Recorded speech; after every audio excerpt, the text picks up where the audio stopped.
Bueno, vamos con la segunda parte, en donde vamos a hablar sobre las teorías. ¿Ven ahí? ¿Se ve? ¿Se ve? Sí, profe. Sí, Sí, se ve. Vamos a hablar sobre algunas corrientes psicológicas que abordan la creatividad. Son muchas, ¿sí? Pero bueno, acá están enumeradas quizás las más importantes, ¿sí? Fíjense, psicoanalítica. ¿Qué les viene a la mente cuando les digo psicoanalítica? el análisis de la psiquis. ¿Alguno fue a terapia alguna vez? Estamos en eso. Te juro. Estamos en la misma. Bueno, la teoría psicoanalítica es la de Freud. Es la de Freud. Muy bien, Floppy. Es la de Freud. La teoría asociacionista o perceptual, la teoría gestáltica, la teoría existencialista o humanista, la teoría de la transferencia factorial, la teoría interpersonal o cultural. Estas son algunas de las teorías que abordan la creatividad y cómo es que funciona esta capacidad mental que tenemos para poder sobrellevar las dificultades, los problemas y todo lo que se nos presenta en la vida, ¿sí? Vamos a hacer un recorrido bastante rápido. Vamos a arrancar por la teoría psicoanalítica, en donde, ¿qué es lo que dice Freud?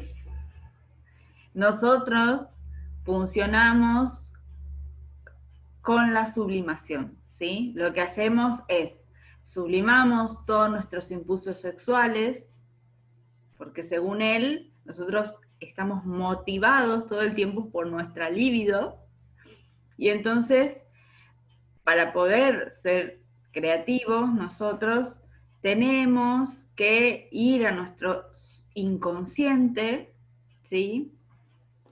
Y de ahí buscar esas soluciones creativas neuróticas que tenemos para poder crear una realidad nueva que viene a ser el producto de la creatividad, ¿sí? Desviamos estos impulsos sexuales que tenemos y los dirigimos a metas que son socialmente más altas y que básicamente salen del índole sexual, ¿sí? Habla sobre básicamente la motivación y sobre la desviación de las energías. También acá el autor Rose distingue entre la imaginación creativa y la imaginación regresiva, ¿sí? Acá no vamos a entrar ni a ahondar en conceptos netamente psicológicos, ¿sí? Porque lo que nos interesa es ver cómo distintas teorías van hablando del mismo concepto que es la creatividad, ¿sí?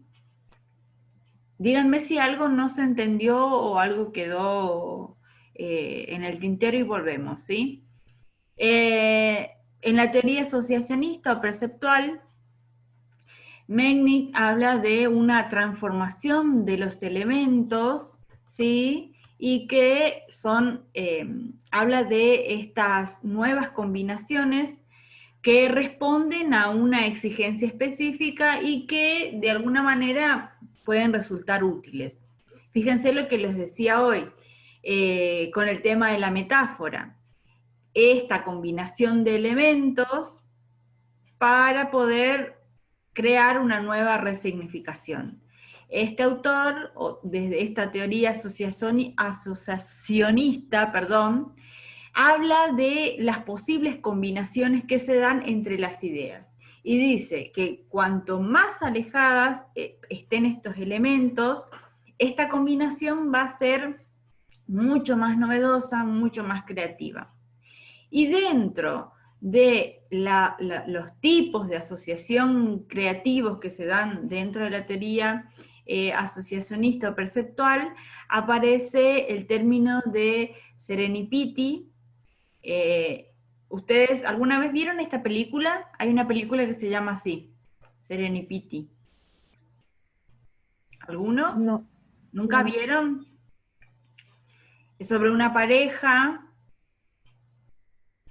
Bueno, les recomiendo que vean y van a entender bien de qué se trata esta teoría, y tiene que ver con una cuestión de lo causal, ¿sí? Que nosotros provocamos algo, ¿sí? Con una contigüidad de sucesos, ¿sí? Que nos van llevando a nuevos descubrimientos y a nuevos caminos, y entonces todo lo que nosotros hacemos va afectando en lo próximo por hacer o en lo que nos encontramos, y eso tiene que ver con cómo se va asociando un evento con otro. ¿Sí? ¿Se entiende? Sí, profe, ¿cómo se llama la película? Serendipity. Ah, bien. Bueno, la voy a buscar entonces. Es media viejita, está buena. Bien, el otro tipo de asociación creativa es la semejanza, ¿sí? Donde cuando nosotros estamos trabajando un concepto, enseguida se nos vienen a la mente cuestiones de parecidos, bueno, tiene el mismo ritmo, tiene la misma estructura, o sea, lo primero que hacemos es empezar a encontrar cuestiones parecidas para poder asociar. ¿Y esto a qué les hace acordar? ¿A qué otra teoría les hace acordar cuando hablamos de semejanza? De percepción, puede ser. Bien, de la Gestalt.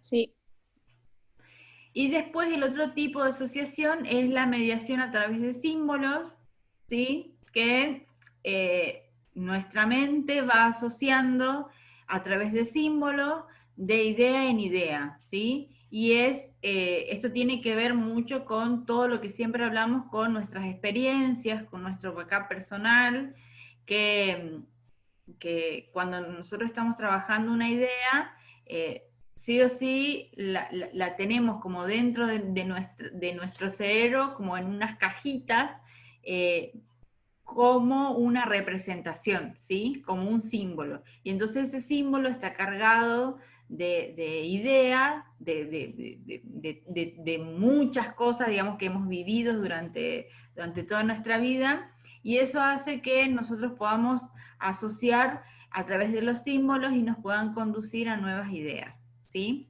Bueno, básicamente esta teoría lo que dice es que el número de asociaciones que nosotros hagamos va a determinar el grado de la creatividad. Entonces acá estos autores hacen un hincapié que muchas veces nosotros los profes también les decimos, y es que siempre está bueno conocer un poco de todo, de tener cultura general, ¿sí? Porque el especializarse solo en un tema muchas veces hace que esta posibilidad de encontrar una solución creativa se vea como un poco limitada, ¿sí? Porque el número de asociaciones va a ser menor entre idea e idea. ¿Se entiende? Bien. Fíjense cómo este autor habla de el humor, ¿sí? El doble significado, que dice que en todos los campos de la creatividad está presente y es común el doble significado, porque el humor maneja un alto nivel de complejidad, ¿sí? ¿Por qué? Porque produce una respuesta que es inmediata, que es masiva, y por eso yo tengo como una especie no sé, estoy como fascinada con todos los memes que salen día a día. La verdad que, o sea, vos estás mirando, no sé, un partido de fútbol, estás mirando lo que está diciendo el presidente, al toque, pero al toque salen los memes, es una cosa increíble. El poder manejar este nivel de complejidad con el humor implica un alto nivel de creatividad. ¿Por qué? Porque estamos hablando todos de lo mismo, porque se asocian cosas en donde, digamos, se percibe simultáneamente y vos al toque entendés de qué se está hablando y te reís. Y entonces, este autor dice que el manejar este doble significado es muy propio de la creatividad. ¿Sí? ¿Se va entendiendo hasta ahí? La ironía también, ¿eh? La ironía también tiene un alto nivel de complejidad y que implica ser creativo. Pasamos a la teoría gestáltica. Y acá ya estamos hablando de un producto creativo, ¿sí?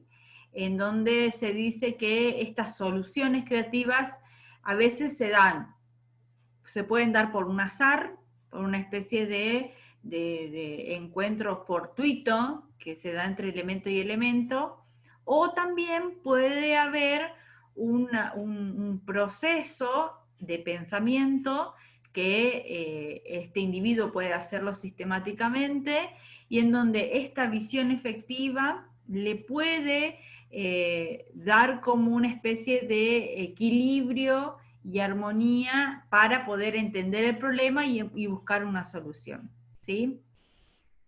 Pero deja en claro, básicamente, que esta novedad que se produce en la creatividad, por más que esté sistematizada, no tiene mucho que ver con la lógica o la razón, sino que es todo producto de la imaginación.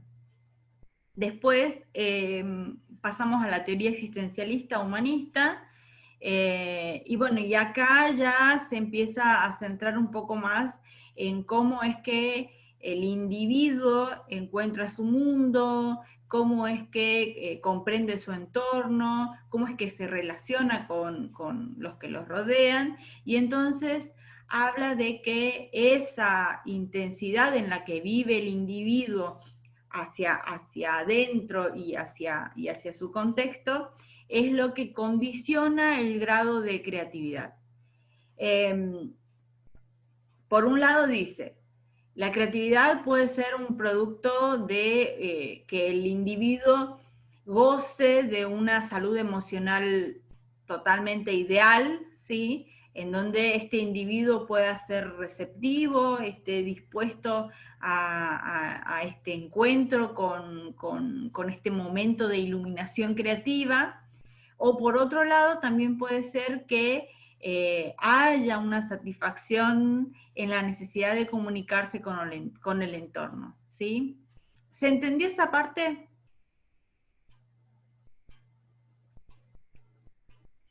Sí, Habla como del ser, del ser del individuo, ¿sí? Que por un lado está como su mundo interior y que la creatividad puede ser que esté como implícita en que si este individuo esté o no en su eje, en su máxima salud emocional, o que también esté como bien relacionado con su contexto. Bien, vamos a pasar a la teoría de la transferencia o factorial, en donde... Ay, se levantó mi hijo. En donde, bueno, Guilford habla de una teoría intelectual, ¿sí? En donde el individuo creativo está motivado a estudiar los problemas que pueden existir y poder encontrar varias soluciones. Habla de que la creatividad es básicamente un simple elemento de aprendizaje y que este aprendizaje tiene que ver con captar todo el tiempo nueva información, establecer nuevas relaciones con informaciones que ya tenemos de nuestra experiencia, ¿sí? Y entonces, básicamente habla de esta transferencia desde lo que ya conocimos antes a lo que estamos conociendo en este momento. Y bueno, así que básicamente tiene que ver con una motivación cognitiva de la creatividad, esta teoría factorial que estábamos viendo. Después pasamos a la teoría interpersonal o cultural, en donde ya se pone más el eje de toda la teoría en la personalidad del individuo creativo. Buen día, mi corrudo. Y en donde habla de que la creatividad es una fuerza creativa que tiene este individuo y que sí o sí tiene que ver con aspectos de la personalidad, ¿sí? En donde las disposiciones y las expresiones y las experiencias vividas hacen a esa personalidad y el individuo utiliza todo esto para poder configurar su vida misma, y entonces digamos, la utiliza para su día a día, para su cotidianidad, ¿sí? O sea, somos creativos para vestirnos, para cocinar, para relacionarnos, etc. Y entonces acá vuelve a aparecer en esta teoría interpersonal Freud, en donde él dice, bueno, a ver, en este sentido, solo algunas personas pueden ser creativas, no todos. Podemos estar o no de acuerdo en ese sentido, pero bueno, es la postura que tiene este autor. Bien, seguimos viendo cómo hay otros autores que siguen hablando de la creatividad, y fíjense que aparece la cuestión de la percepción creativa, ¿sí? Que significa ver a un hombre o a un individuo totalmente dispuesto ante nuevas reacciones, a no dejarse como... ¿Qué pasa, mi amor? A no dejarse como llevar por generalizaciones o alguna proyección neurótica personal para poder adquirir un nuevo comportamiento creativo, ¿sí?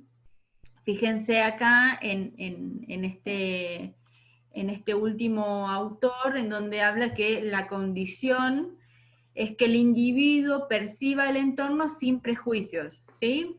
O sea, estar totalmente abierto a conocer cosas nuevas, novedosas, a ver qué puede aportar a mí como individuo o a mí como en mi relación con el contexto, con los semejantes, y dice que este es el producto de las nuevas relaciones que surgen de la singularidad individual, de las circunstancias y de una atmósfera que hace posible la libertad y la seguridad psicológica. Todo estamos hablando de la creatividad, ¿sí? ¿Se va entendiendo? Bien. Fíjense que habla también acá de una cuestión de como la automotivación, ¿sí? Poder encontrar una satisfacción propia en el hecho de buscar como individuo cosas que a mí me hacen bien, ¿sí? Y dejar de un lado la sociedad o todo lo que te dice que está bueno, que está copado, sino que vos como individuo decís, bueno, qué sé yo, yo me siento cómodo escuchando esto, mirando esto, y entonces así yo me voy educando a mí mismo y me voy conformando como una persona creativa, ¿sí? Por otro lado, este autor, Matusek, ve a la personalidad como un elemento decisivo para el vivir creativo, ¿sí? Para aprovechar su propia oportunidad. no todos somos, obviamente, de la misma manera. Ahí voy, mi amor. Y entonces lo que tendríamos que hacer es poder conocernos a nosotros mismos, cómo es que funcionamos, para poder optimizar aquellas cosas que tenemos como para llevarlos hacia el campo de la creatividad y poder como potenciar estas buenas cosas que tenemos, ¿sí? Bien, ahí voy, mi amor. Vamos a hablar un poquito de las teorías actuales. ¿Se entendió lo anterior?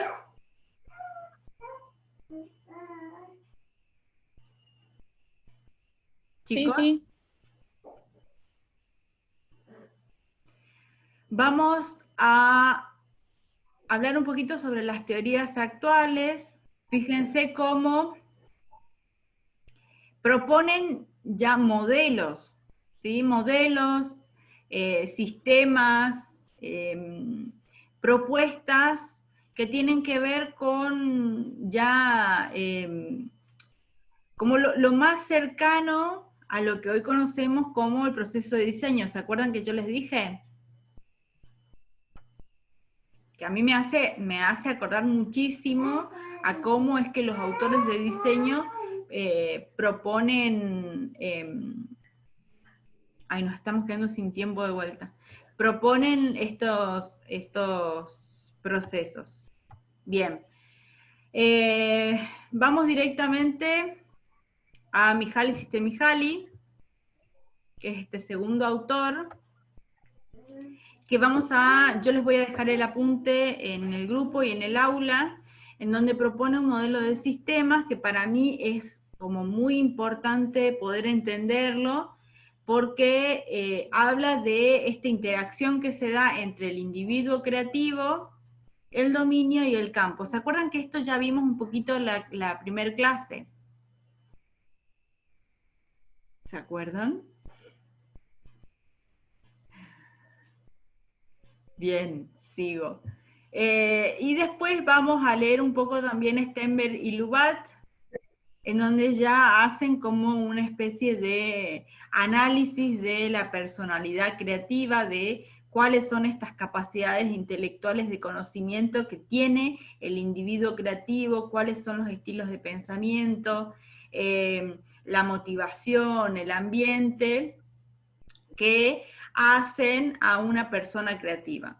Y también es muy importante este modelo triádico de la inteligencia, ¿sí?, que propone él, en donde, bueno, digamos, poder estudiar estos dos autores nos da como una visión bastante amplia de cómo entendemos hoy por hoy, en la actualidad, la creatividad, ¿sí?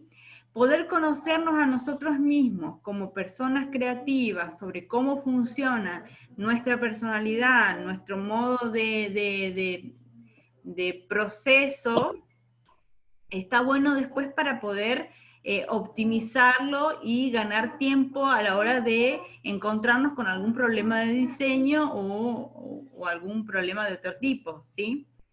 Pero la idea es que de esto a ustedes les quede como resultado realmente algunas cuestiones que les pueda ayudar en su día a día como diseñadores. ¿Se va entendiendo?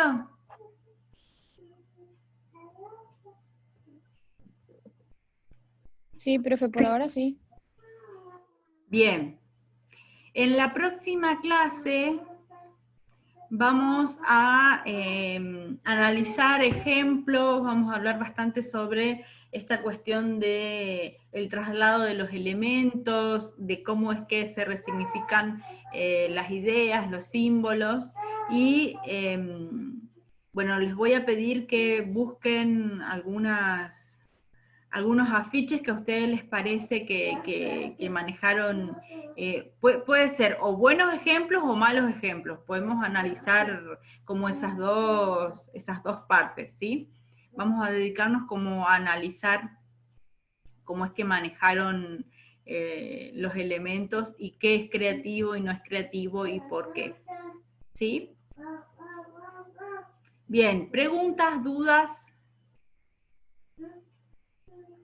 ¿Hasta acá se entendió? Sí, hasta ahora sí. Les pido disculpa que fuimos así como bastante rápido, pero bueno, el tema es que otra vez nos estamos quedando sin tiempo. El hecho de tener límite de tiempo en esta plataforma, la verdad que es como un poco, te pone un poco ansioso, pero bueno, hicimos este recorrido histórico sobre el término y el concepto de creatividad. Después, en esta segunda parte, hablamos un poco sobre estas teorías que hablan de la creatividad desde otros, o sea, siempre desde el campo de la psicología, pero desde otros enfoques, que hacen que hoy por hoy nosotros estemos estudiando estas dos teorías, ¿sí? La de Mihaly Csikszentmihalyi, que concibe esta interacción del individuo con el campo y el ámbito, y a su vez lo que propone Stenberg y Lubac, de la personalidad creativa, ¿sí? Del individuo creativo. Que les vuelvo a repetir, lo que está bueno de esta mirada de estos dos autores es que podamos empezar a analizarnos a nosotros mismos como productores o como personas creativas, ¿sí? Bien, ¿se entendió? ¿Quedó claro? Sí. Sí, por ahora sí. Bien. Vamos a ver qué pasa más adelante. No, vamos bien, vamos bien. Bueno, chicos, entonces, nos vemos la clase que viene, ¿les parece? Vayan buscando ejemplos, o buenos o malos, como para compartir pantalla la próxima clase, y vamos a analizar un poco cuáles son aquellos aciertos o errores gráficos en términos de creatividad y de unir elementos o unir ideas. Así que bueno, nos vemos la clase que viene. Nos vemos, profe. Que tengan buena semana. Gracias, igualmente. Gracias, igualmente. Chao. Chao, chao, profe. Chao.